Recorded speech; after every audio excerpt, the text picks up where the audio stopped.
to me? We'll make a new tomorrow. Won't you talk to me? What makes this happy face?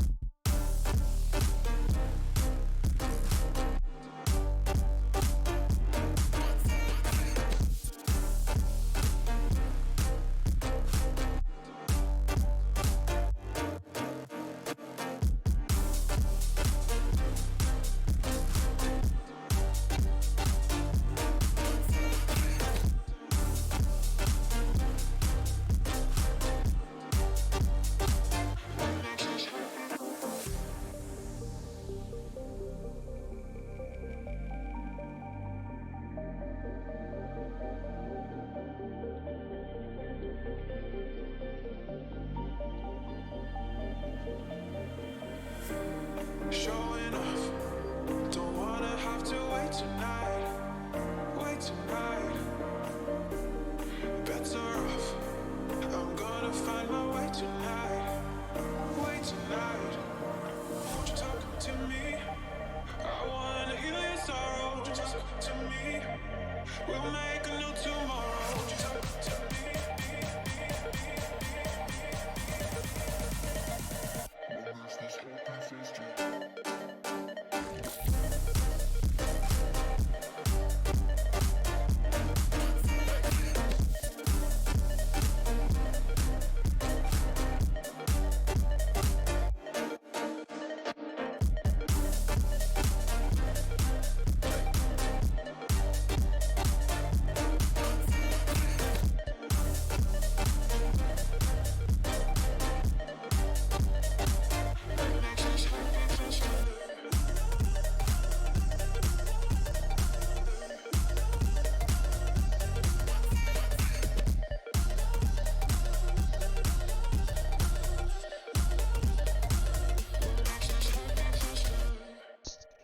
All right. A few minutes later than I planned, but we'll jump right into our two articles.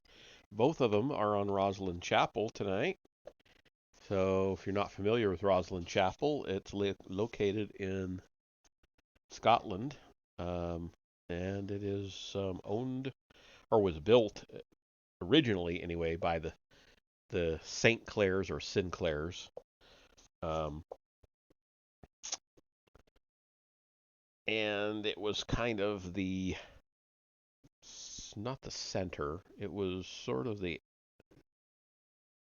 was key in the Da Vinci Code. I'm sure that'll come up in these articles. All right. The Mysteries of Rosslyn Chapel. Were they revealed to Mary of Guise? By Jeff Nisbet. Frances Mary of Guise liked a good joke. When England's King Henry VIII proposed marriage, Mary quipped that her neck was too slender, a cutting reference to the beheading of Henry's second wife, Anne Boleyn. Sorry. Mary married Scotland's James V instead, and in 1542 gave birth to that nation's best-known monarch, Mary Queen of Scots. Just a week before James died, and in 1546, during her daughter's minority reign, Mary had a curious bond with Sir William Sinclair of Rosslyn. One passage of that bond has been much debated. Quote, "We bind and oblige us to the said Sir William, and shall be a loyal and true mistress to him. His counsel and secret shown to us we shall keep secret, and in all matters give to him the best and truest counsel we can, as we shall be required thereto." End quote. In the 1999 book Rosslyn, Guardians of the Secrets of the Holy Grail, the authors Tim Wallace Murphy and Marilyn Hopkins say that the, quote, general tone of the letter is bizarre. It is more like that of a subservient person to a superior lord than that of a sovereign to her vassal, end quote. What secret was Mary shown at Rosslyn that brought about this strange relationship? Among the many speculations are that it was the cup of the Last Supper, the mummified head of Christ, the stone of destiny, a piece of the true cross, the Ark of the Covenant, and or the genealogical records of a holy bloodline established by a marriage between Mary Magdalene and Jesus. And in a recent issue of Templar History magazine, the Grand Herald of the Scottish Knights Templar claims he, quote, once met a chap who was convinced the chapel had been built over an ET type spacecraft and presented an excellent case, end quote. The mind boggles. But while Mary may have been shown any of these things, I believe she was shown something else, something in the architectural fabric of Rosslyn Chapel that was singularly unique to a lineage she shared with William. Let's first consider who they were. Mary was the granddaughter of René II of Anjou and Lorraine, the grandson of René I, a mover and shaker in the heroic career of Joan of Arc. Both Renés inherited the title King of Jerusalem, a designation descended from Godfrey of Bouillon's brother, Baldwin, who first accepted the title. Godfrey had led the First Crusade to liberate the Holy Land from the quote-unquote infidels. It was Baldwin who granted the first 9 Templar Knights quarters on Solomon's Temple Mount, beneath which they were to busy themselves digging for a mysterious something over the next several years. Baldwin also granted the order its first insignia, the equal-ended, double-barred cross of Lorraine.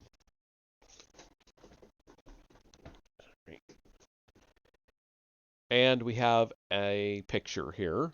Mary of Guise, the wife of James V of Scotland and the mother of Mary, Queen of Scots.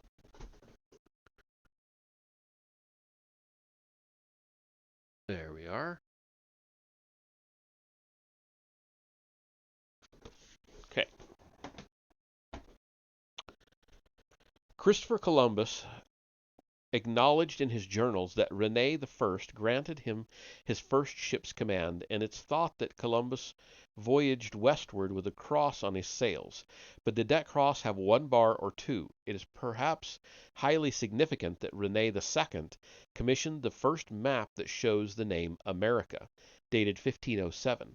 That map, recently purchased for the $5 million by the U.S. Library of Congress, may ultimately prove to be little more than a speculative, specular, spectacularly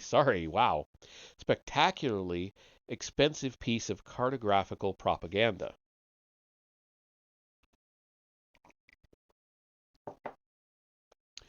William was the grandson of Rosslyn Chapel's builder, who was himself descended from several other notable St. Clairs. One St. Clair married Hugh de Payne, who was among the original 9 Templars mentioned above. One was a mover and shaker in the career of the great Scots hero Robert the Bruce, and one may have led a voyage of discovery to the New World in 1398, 94 years before Columbus made the first official voyage. Mary and William clearly had a lot in common prior to her being shown the secret mentioned in her bond. Each of their respective families connects to the making of a great national hero. Each connects to one or more of the original 9 Templars, and each in some way connects to the discovery of America. In my article, Further Anomalies of Rosslyn Chapel Unveiled, which follows, I talk about recent changes that have been made to the quote-unquote star course of Roslyn's ceiling and suggest that the original architectural fabric of the chapel has been tampered with since the course was written. Not a popular view among Roslyn's many book and stone fans. Now I'll talk about all 5 courses of the ceiling and the secret I feel that William revealed to Mary when she visited the chapel in 1546, the 100th anniversary of Roslyn's foundation. Let's follow them inside. I believe that William would have asked Mary to look up and ponder the chapel's ceiling, drawing her attention to the fact that while 2 of the 5 courses are laid out in true checkerboard fashion with the same number of equally spaced architectural elements, the 3 remaining courses appear more crowded. Bearing in mind that the architectural elements of each of these 3 courses would not only require more carving, but would be significantly more difficult to lay out as well. He would then have asked her why she thought that this was so. At this point, had Mary's 16th century dynastic mind not been moved into sudden revelation, William would have told her what I now tell you. Rosalind's ceiling vault consists of 5 courses, each made up of its own unique architectural element of floral design, except the star course, what we will call the first course, which consists mainly of stars laid out like the alternating squares of a checkerboard. The second course is a chock-a-block with architectural elements containing exactly twice the number of elements as the star course. The third has the same number of elements as the first. The fourth splits the difference between the first and second, and although there is not as much carving as in the second course, would have been more difficult to lay out since the easy to replicate checkerboard template was not used. The fifth course has less carving than the fourth, but the layout difficulties would have been as great. I believe that William directed Mary's gaze up to Rosalind's ceiling, drawing her attention to the overcrowding of certain courses, and then told her what his grandfather a century previously had hidden, or that his grandfather a century previously had hidden a huge cross of Lorraine in it, with its arms tucked in. As the graphic shows, see figure 15.2, when we move the crowding elements away from the ceiling vault, redistributing them according to the harmony of the checkerboard patterns found in the first and third courses, the Lorraine cross is revealed with its arms extended. It is not the original equal-armed cross mentioned above, however, but instead a later incarnation that exhibits a further eccentricity that I will discuss later. So here we are with his illustration. Layout of the Rosalind 5-course vaulted ceiling with the crowding elements pulled out from the central vault, forming the reversed arms of the Lorraine cross. The upper part is the west, lower east. So there you go. So that is his speculation as to what's going on there. With all these other elements crowded into here, it makes the overcrowded courses he's talking about. The symbolism of the Lorraine cross has been explained in different ways. Writing in Daguerreo's Revenge magazine, Boyd Rice reports that French poet and essayist Charles Puget claimed the double and equal armed cross represents, quote, the arms of Christ, the arms of Satan, and strangely, the blood of both, end quote. Among other points that Rice raises in his article are these: that the cross represents, quote, the union of opposites, the intersection of creative force and a destructive force, or the union of male and female principles, end quote. That the bar above mirrors the bar below, and as such is symbolic of the Hermetic maxim, as above, so below. That the house of Anjou, to which our Mary belonged, advocated, quote, the royal art of Hermeticism, a tradition which, according to legend, was passed down to man by a race of fallen angels, end quote. That when the ancient Hermetic text Corpus Hermeticum was first published in French, it was dedicated to Mary of Guise, and that Mary, quote, adopted the Lorraine cross as a personal symbol, end quote. Joan of Arc historians get irritated at the suggestion that Joan went to the stake clutching the Lorraine cross to her breast. They point to the quote unquote official documents that record she was given one cross by an English soldier who hastily fashioned it from two pieces of wood and was given a second by an attending clergyman.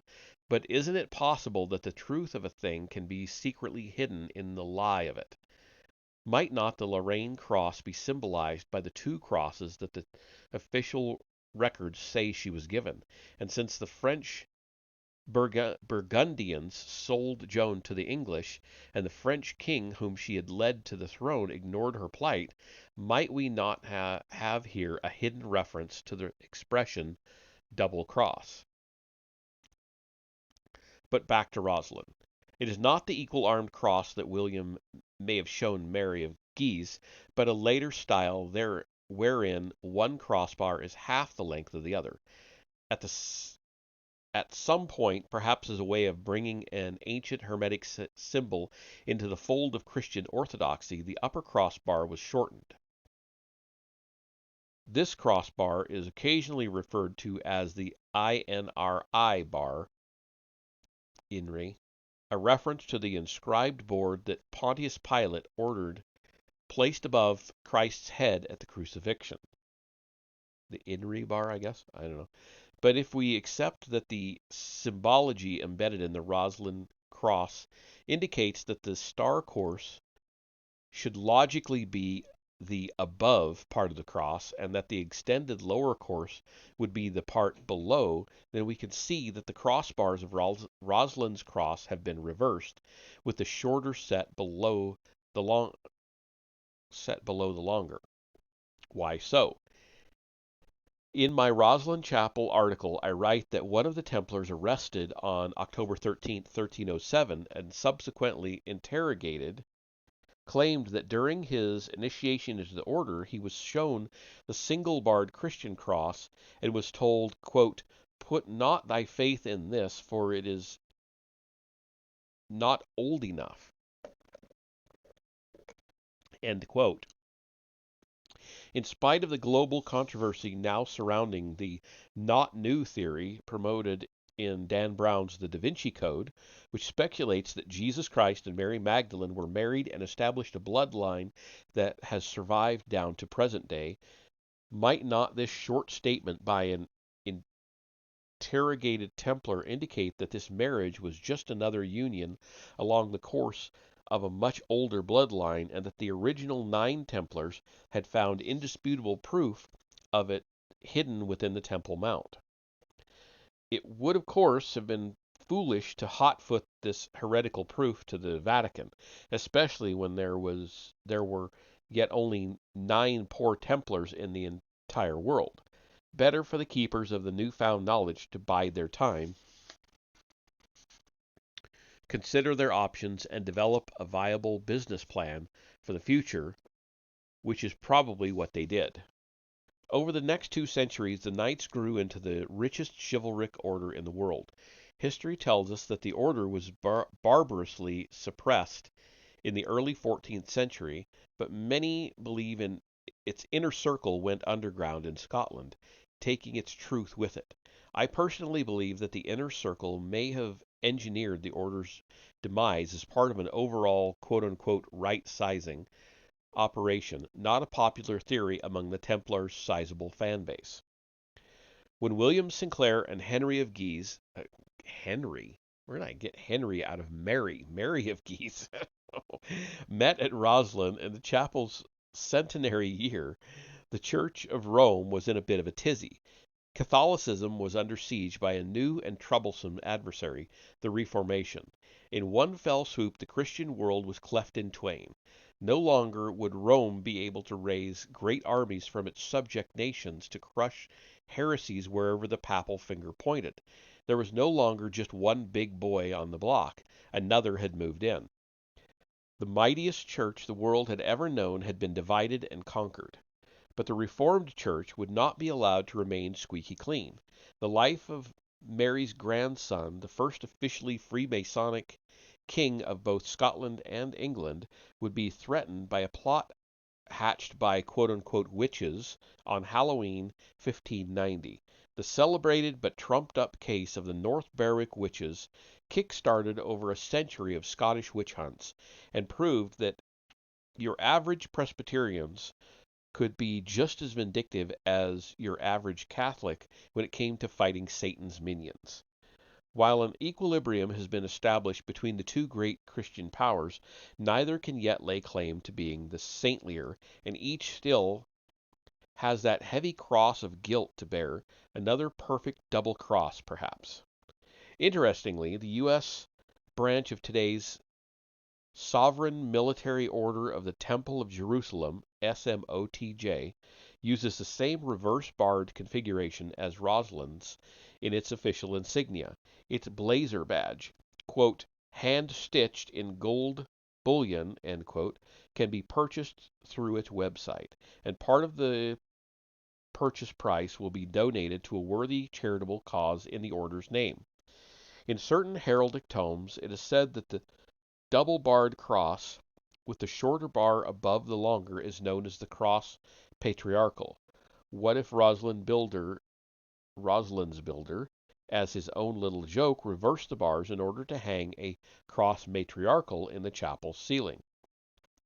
Mary of Guise would have enjoyed that joke, but would we?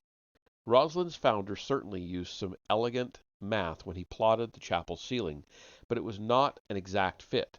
There are 4 architectural elements remainder in the 4th course and 1 in the 5th, a total of 5. However, this mistake may have been perfectly planned. Okay, before I go on, there is another illustration here. Left to right, the Hermetic equal-armed cross of Lorraine, the Christian cross of the Crucifixion, the Christianized Inri cross of Lorraine, the reverse-armed Rosalind cross, symbol of the SMOTJ. So, here we are. Oop, there we go.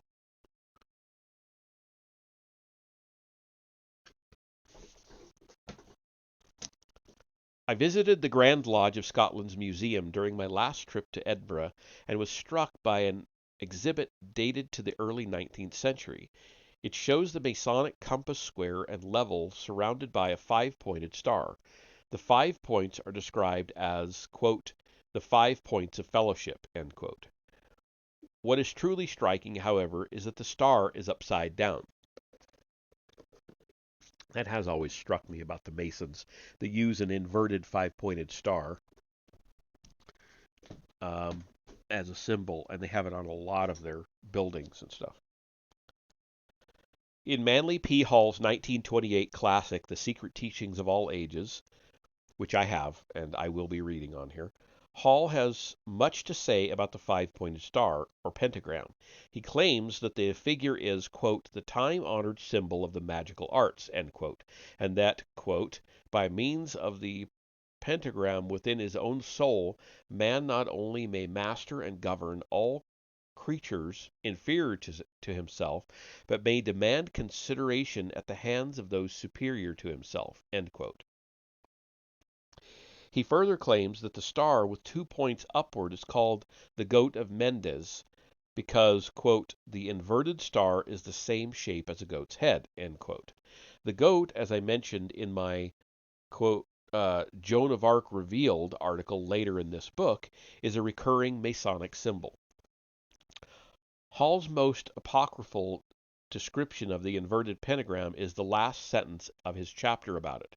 Quote, when the upright star turns and the upper point falls to the bottom, it signifies the fall of the morning star. End quote. This is a troublesome concept indeed. While we watch the movements of the heavenly bodies, we do not expect to see them fall.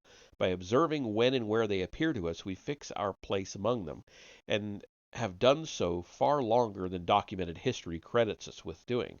But Hall's Fall of the Morning Star eerily echoes the many far-flung world myths that talk of a cataclysmic day when the sky fell.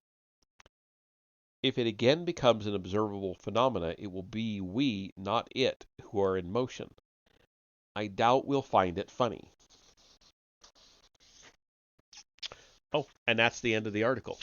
He just the next one's by him too, so more about Rosalind. So, in fact, he mentioned his own article in his article.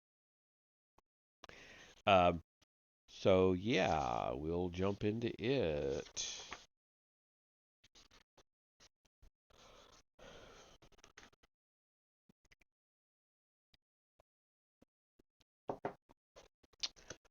Oh, yeah. Oh, I just had a sudden thought. I need to write down a note from an earlier article, which I will do when we're done. Further anomalies of the Rosalind Chapel unveiled. A painstaking investigation puts the ancient enigma in a dramatic new light by Jeff Nisbet. Rosslyn Chapel sits just 6 miles south of Edinburgh, Scotland's ancient capital city. Built in the 15th century by Earl William Sinclair of Rosslyn, the chapel has become one of the most mysterious and controversial buildings on earth. Recent years have seen the controversy reach fever pitch as an adversarial band of alternative history researchers, Freemasonic quote unquote seekers of light, and treasure hunters vie to unlock the secrets they feel are hidden within the chapel walls. The stakes are high. At last tally, these intrepid questers have variously speculated that the chapel hides the long lost treasure of the Knights Templar, a piece of the true cross, Scotland's stone of destiny, the mummified head of Jesus, and even the Holy Grail of relics, the Holy Grail itself. A world-class collection, no doubt, but none has yet been found. Rosalind keeps its secrets well. London businessman and Sinclair descendant Niven Sinclair is fond of saying that William built Rosalind Chapel, quote, at a time when books could be burned or banned, so he left a message for posterity chiseled out in stone, end quote. Niven's pet project, into which he has sunk a great deal of energy over the years, is to prove that William's grandfather made a voyage of discovery to America almost a century before Christopher Columbus made the voyage that history officially sanctions as the first. Niven also believes that Christ did not die on the cross. He survived to sire children with his wife, Mary Magdalene. This marriage begat a bloodline that has flowed down the centuries through several high and mighty European families, including Niven's own. But it is still the biblical tale of Christ's ascension that wins the popular vote in the credibility department, so Niven soldiers on. Although the expression carved in stone has become synonymous with unchangeable, that is not the case with Rosalind. Some very significant changes have been made within the chapel walls and then concealed. Let's take a look. The interior greets the eye with such a visual feast of carved stone that one barely knows where to look. Strange foliage and figures hang everywhere about the walls, arches, and ceiling, like icing on a cake. And while the overall effect was clearly meant to be Christian, closer inspection reveals that many carvings have their symbolic origins in quite different ideologies, some of them decidedly pagan.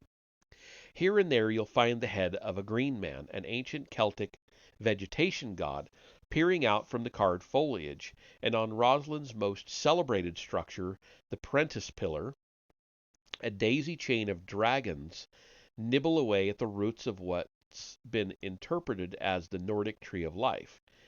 Add to the mix carved tales from the Hebraic Hebrew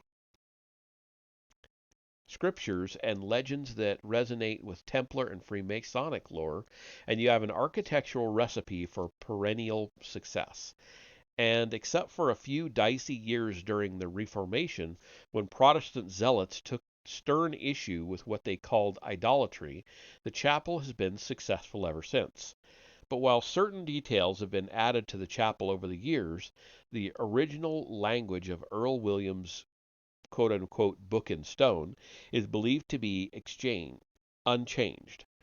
On my last trip to Scotland, however, I found several dusty guides to Rosslyn that here and there tell a different tale.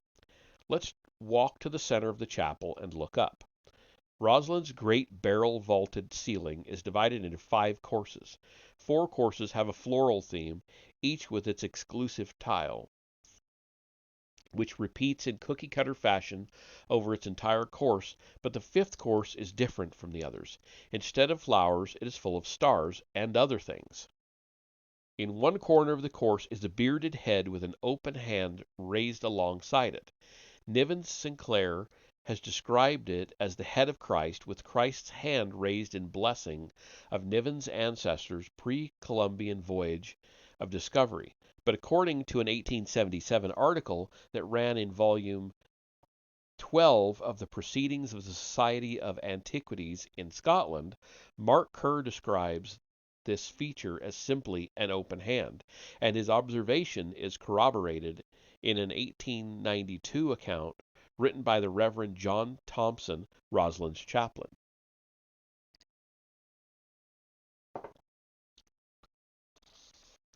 Where was Christ's head and blessing when this book in stone was built, and why is it there now?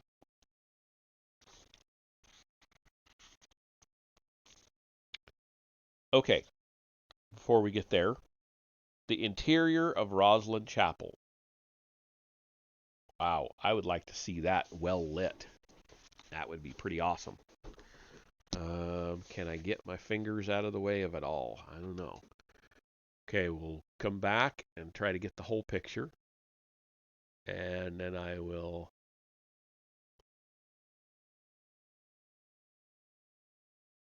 Come on, focus. There we go. That is a very busy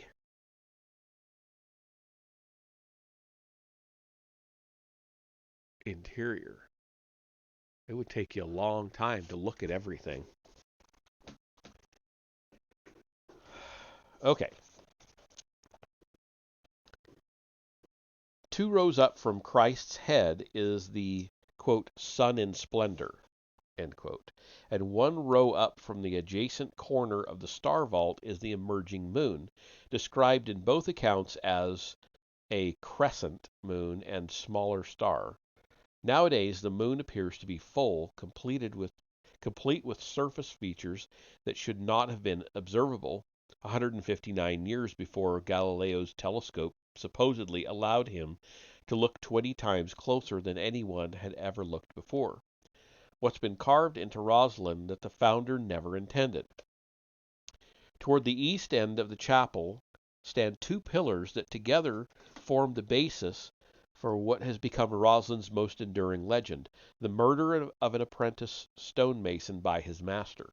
Legend has it that the master mason, who had been on a junket to Rome to study the form of a pillar he meant to duplicate in Rosalind, returned to find that his apprentice, inspired by a dream, had finished the job before him. The master, in a fit of jealous rage, slew his apprentice with a single blow to the head. Although both pillars are glorious, the apprentice pillar clearly outshines the master's.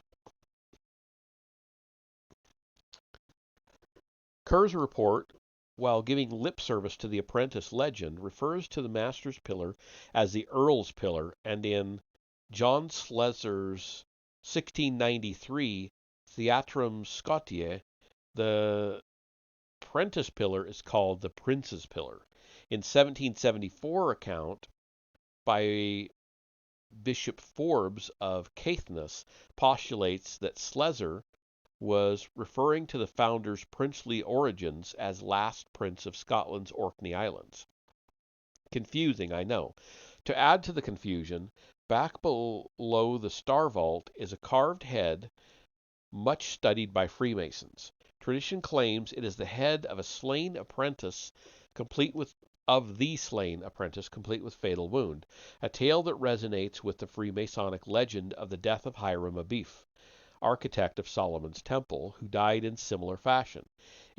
Has been noticed, however, that the apprentice's chin may have once sported a beard that was subsequently chiseled off. Indeed strange, considering apprentices back then did not grow beards. Master, apprentice, earl, or prince, who's who? Is it possible that a fairly elegant shell game has been carved into Rosalind's book in stone that the founder never intended, leaving us still searching for his elusive P of truth. In 1954, the chapel was diagnosed by Scotland's Ministry of Works as suffering from extreme damp.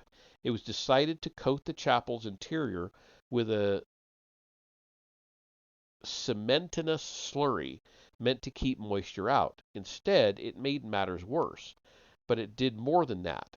Since fresh paint can cover a multitude of sins, the recent changes are no longer noticeable, and I have it on good authority that the cost of the slurry removal, if even possible, would be prohibitively expensive. Roslin's fabled truth that conquers all, it seems, must wait for better days. Or must it?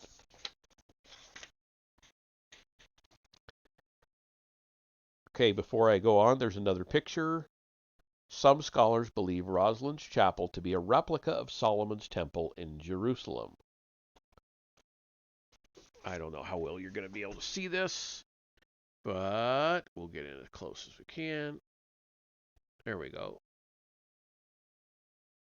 So right here is that, right there is that wall that they talk about that just kind of goes out and ends like there was something else supposed to be built there and it never got built, or it was meant to mimic the Solomon's temple. I've heard both. Maybe he'll mention it in this. Increasingly thought to be the premier member of the Illuminati of his day, Earl William built into his chapel something that could never be changed, something that has waited to be noticed for a long time, and considering that the Knights Templar were ostensibly founded to protect Christian pilgrims on their way to the Holy Land, and that the Earl's male progeny became hereditary Grand Masters of the Freemasons until the beginning of the 18th century, William's wild card might come as a bit of a surprise. Roslin Chapel was founded upon St. Matthew's Day, September 21st, 1446, and was officially dedicated to that saint on the same day in 1450. Since September 21st marks the autumnal equinox, when the sun rises exactly due east of Roslin, I decided to see if the Earl had written something in the sky above that might have reflected the truth he'd been carving on the earth below. I wasn't disappointed. It is commonly held that an inner circle of the Knights Templar escaped the order's suppression in 1307 France, going underground in Scotland while continuing to send what they believed to be the truth forward to more enlightened times by secretly hitching rides on both the astrological mythologies of a past they believed to be rooted in fact and the astronomical discoveries they knew would be found when the time was right. Thought to have introduced both chess and tarot cards to medieval Europe, the Brotherhood quietly and strategically wove long forgotten truths into the warp and weave of the historical record, truths that would be seen only by those quote unquote with eyes to see and heard by those quote unquote with ears to hear. Earl William knew that even a book carved in stone could be pounded to dust, so he wrote his testament in the inviolable daytime sky and hid it in the light. In Roslin, guardian of the secrets of the Holy Grail, the authors claim that the site of Roslin had been, quote, revered by the Druids as the oracle of Saturn, the supreme guardian of secrets, end quote. According to my research, it seems they were right. When Roslin was dedicated on September 21st, 1450, the sun had risen exactly due east. Throughout the day, behind the sun and in exact alignment with the earth, lay the planets Saturn and Neptune, a conjunction that occurs only once every 36 years, and they all rose invisibly in the light of day within the constellation Virgo, symbolic of various goddesses found in diverse astrological traditions. Following the parallels I've drawn in my other articles between the belief systems of ancient Egypt and those of Scotland, however, It's interesting to note that a Greek tradition proposes that the Sphinx was originally constructed with Virgo's head on Leo's body. It's also interesting to note that the head of the Sphinx we see today looks disproportionately small and newer when compared to the much weathered body, as though carved back from a previous head and before the weathering of the body. Today's head would have looked even smaller. Another tradition identifies Virgo with the Egyptian goddess Isis, clasping the infant Horus, last of the divine kings, in her arms. Since the advent of Christianity, however, Virgo has been identified as the Virgin Mary, with baby Jesus in her arms. But the Templars are thought to have venerated a black Madonna, not the white one that Christian artwork has promoted for so long. Perhaps it was considered safe enough to leave the door to past belief systems open just a crack. Far beyond our solar system, yet within the same alignment, lay the star Zanaya, known to the Chinese as Heaven's Gate. The alignment's next nearest star, Porrima, was called Antivorta and sometimes Postvorta, named for two ancient goddesses of prophecy. Before we leave Rosalind, let's again look at the star vault. The rows of stars alternate in chessboard fashion except for two. Each of the two meets and mirrors the other, thereby reversing the order over the remainder of the course. Many world myths describe a day the sky fell and the heavenly order changed. An observed phenomena which explained if the crust of the earth had suddenly slid around its core, moving parts of the earth out of and parts into polar regions, and causing the world's oceans to slosh over the land in a cataclysm now known to Christians as the biblical flood. It makes sense that it was not the great universe that moved, it was us. 2 rows up from Rosalind's full moon is a dove with an olive branch in its beak. Could it be that William meant the dove to be Noah's messenger of hope at the flood's subsidence? When the Templars were suppressed on Friday, October 13, 1307, it is thought that the escaping Templar fleet, carrying the order's inner circle, headed towards Scotland with their treasure and their truth. Hidden below that dark night's horizon was the same rare alignment that rose at daybreak on Rosalind's dedication day, but this time a second undiscovered planet, Uranus, had conjoined with it. Quite resonantly, considering the events of that Friday the 13th, the alignment lay within Libra, the scales of justice. It's a strong possibility, given such a grand celestial coincidence, that the inner circle had decided that the time was right for the order's demise, and had chosen the date to coincide with the alignment. With what the hell, they'd all be dead and gone when truth finally conquered all. On November 4th, when the Templars may have reached Roslin after first gathering secret stores of arms in Ireland, the sun and moon entered the alignment at dawn, a truly spectacular six-body alignment, and exactly 400 years plus 2 days after Roslind's foundation date of September 21st, 1446. Neptune was finally discovered also during the same alignment. Quite the anniversary gift to those in the know. Much has been speculated about what the Templars knew about Earth's early history, deemed not prudent to reveal at the time, and how much of that knowledge was passed on to the Freemasons, but has since been lost. Today's Scottish Templars, whose connection with the original Templars is often hotly debated, have suddenly become uncomfortably proactive in contemporary events. They have been granted special consultancy status with the United Nations, and their current pet project is to bring Jerusalem's Dome of the Rock under the control of the United Nations. They meanwhile continue to keep an aloof silence about anything they please.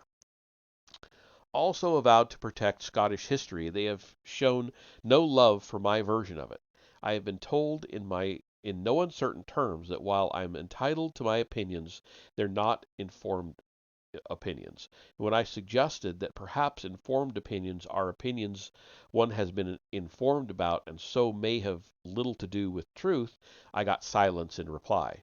One of the Templars arrested on October 13, 1307, and subsequently interrogated, claimed that during his initiation into the order he was shown the Christian cross and was told, "Put not thy faith in this, for it is not old enough." End quote. It is possible that all adversaries in the current conflict have been played the fool over the past 2 millennia in order to precipitate the much prophesied crisis of faith that will introduce a new faith the suddenly faithless will flock to.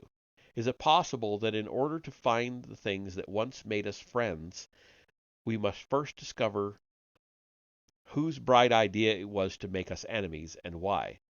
Or is it already too late? And that is the end of that article.